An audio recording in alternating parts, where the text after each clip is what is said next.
আবার অটোওয়ালারা শুনলে রাগ হয়ে যাবে। আমি অটোর পক্ষে, বিরুদ্ধে না। আমাদের গাড়ি আমরা অফ করে দিব। আমি তো সরকারে বলতে চাই, আমার আওয়াজ সরকার পর্যন্ত যাবে কিনা জানি না। হয়তো সরকার আমাদেরকে ঢাকা শহরে চলতে দেখ, নাইলে সরকার বলুক সমস্ত গাড়ি অফ, খালি অটোই চলবে, আমরাও অটো কিনা চালানি শুরু করব। কোনো গাড়ি ঢাকা শহরে চলবে না।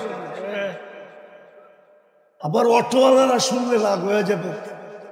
আমি অটোর পক্ষে, বিরুদ্ধে না। আমাদের গাড়ি আমরা অফ করে দিব, অটোতে চলবো।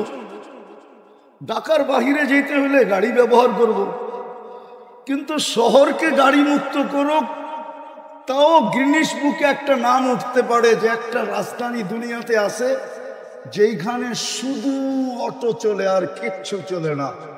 আমার বিশ্বাস গিনিস বুকে আমাদের নামটা আসবে। সরকার যদি এই মেহেরবানিটা আজকে আমার এটা কানে যায় আর যদি এটা করে, তাহলে আমরা অনেক উপকৃত হব।